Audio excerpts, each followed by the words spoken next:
Bonjour à toutes et à tous, bienvenue sur Grand Lille TV pour cette nouvelle édition du journal de la rédaction vendredi 29 mars. Voici d'abord la météo de cette fin de semaine. Globalement, une belle fin de semaine qui s'annonce dans la région, un temps sec, clair et dégagé partout jusqu'à dimanche.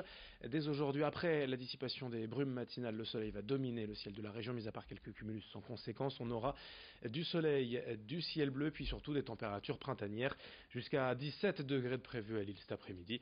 Les prévisions météo complètes, bien sûr, après ce journal. À la une, tout d'abord, de l'actualité dans la région. La situation ne s'améliore pas entre le Conseil régional et la SNCF. Depuis plusieurs mois, les négociations sont ouvertes pour la prochaine convention TER dans les Hauts-de-France. Mais les discussions semblent plus que jamais au point mort. Hier, Franck Dersin, le vice-président en charge des transports, a tenu un point presse à Lille en répétant sa colère de voir la SNCF ne pas répondre à ses demandes, notamment de transparence par rapport à l'argent investi. L'entreprise ferroviaire souhaite en effet augmenter les termes de la convention de 10,5 millions d'euros par an, mais sans dire à quoi servira cet argent selon Franck Dersin. L'autre problème, c'est évidemment l'ouverture à la concurrence qui fait toujours autant parler. Explication avec Franck Dersin, l'élu régional au micro de Xavier Silly. C'est 3 ans qu'il faut pour préparer cet appel d'offres.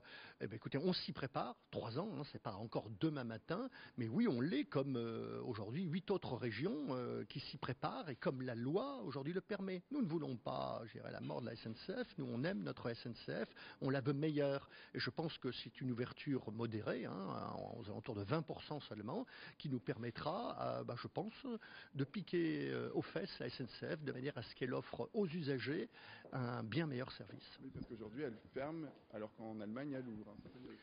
Si vous voulez, il y a aussi cela. On peut remarquer qu'en Allemagne, où l'ouverture à la concurrence existe depuis maintenant des années, eh bien, les lignes sont réouvertes, alors qu'en France aujourd'hui, il n'y a pas d'ouverture à la concurrence. Et qu'est-ce que se passe-t-il? Les lignes ferment. Et ça ne va plus. Dans l'impasse, la région menace donc désormais de saisir l'autorité de régulation des activités ferroviaires et routières.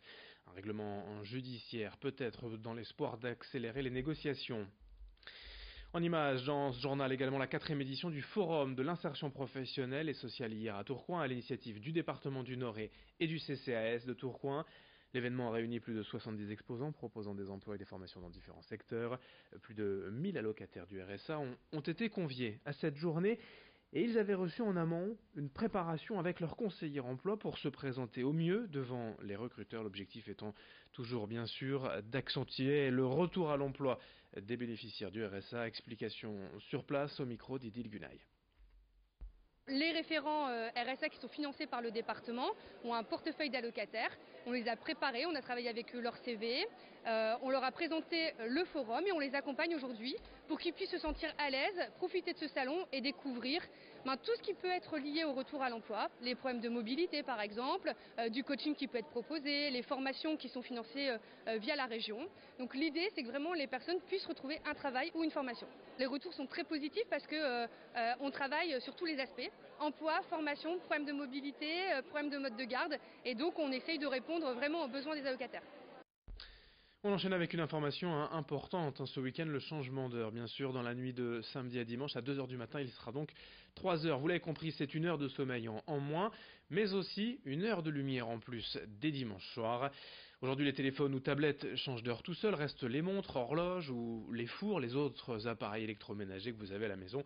Pour votre sommeil, si vous avez du mal à vous adapter, ou pour les enfants, voici quelques conseils d'un spécialiste du sommeil, interrogé par Vincent Vieillard. On sait en moyenne qu'on se régule d'à peu près une demi-heure par jour suite à un changement d'horaire. D'accord ? Donc sur un décalage d'une heure, il va falloir à peu près 48 heures pour se remettre en phase avec ses besoins de sommeil. Et, voilà. Pour préparer un changement d'heure, si on est sensible aux variations d'heures de coucher et de lever, on peut préparer 48 heures, au moins 48 heures au préalable. On peut avancer ou reculer en fonction de la période, c'est heure d'hiver, heure d'été, son heure d'endormissement, son heure de lever, mais on peut aussi tout décaler. Les dîners, les déjeuners, etc. Tout peut être décalé, chez l'enfant même les heures de sieste. Pour faire une transition douce, il faut compter à peu près 48 heures d'adaptation, donc préalable, en se décalant d'une demi-heure chaque jour. On enchaîne avec toute autre chose, une idée pour réussir à tous les coups de bons petits plats. Chez vous, deux nordistes, Thomas Verschave et Aurélien Blanchard ont imaginé des box de recettes prêtes à cuisiner Avec tous les ingrédients nécessaires, un repas pour 4 personnes. Légumes ou fruits, condiments, sauces ou épices, il faut juste rajouter la viande ou le poisson. Il y a aussi la recette et un QR code pour consulter même une vidéo de démonstration de la préparation. Ces box sont distribuées dans les grandes surfaces et sont vendues entre 7 et 10 euros. Tout est fait ici dans la région à Saint-Sylvestre-Capelle avec des produits locaux. Explications complémentaires au micro d'Idil Gunay. L'idée de départ, c'est quand on arrive en supermarché, on va gagner du temps parce que tout est à l'intérieur. Il suffit de choisir sa box parmi les recettes proposées. Alors aujourd'hui, comme vous l'avez dit, on a 4 recettes, mais on aimerait développer la gamme à 5 ou 6 et la faire varier à peu près tous les mois, en sortant à chaque fois une nouvelle recette, en retirant une de la gamme, en fonction des saisons et en fonction aussi des retours consommateurs. On est dans une tendance où on va simplifier la vie des gens et on va leur apporter une solution clé en main pour réaliser de bons repas. Et puis un salon du livre organisé par et pour les jeunes demain à l'Île-et-Lem au collège Saint-Joseph. Plus d'une vingtaine d'élèves du club Journal et Lecture travaillent à l'organisation de l'événement depuis un an, encadrés par leurs enseignants. Un salon baptisé les 1001 livres, organisé dans le cadre du festival Histoire d'en lire. Au programme, une vingtaine d'auteurs de la région sont invités, avec bien évidemment en majorité des livres pour enfants, mais pas seulement. Notez également que les jeunes écrivains seront mis à l'honneur, l'objectif étant de transmettre le plaisir de lire. Un salon gratuit organisé dans la future médiathèque d'Elem, rue Fédherbe. Présentation au micro de Margot Sey. J-1, donc on a plein de préparations, donc l'atelier affiche, l'atelier book trailer, l'atelier journaliste, l'atelier lecture pour découvrir un peu plus le roman des auteurs qui seront présents. Je vais lire La licorne du Val d'Ambre de Yannick Fradin et je vais lire Nikita of Gold de Valentine Watrelot-Mingoya.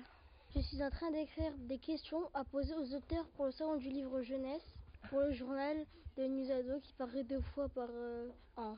En fait, les book trailers, c'est d'abord on lit des livres et après on essaye de faire une petite vidéo avec des images et des textes. À la fin de cette édition sur Grand Lille TV, d'autres infos à suivre dans un instant, vos prévisions météo du week-end, du soleil globalement, une belle météo pour cette fin de semaine. Merci de votre fidélité. On se retrouve dans quelques instants. Très bonne journée à tous.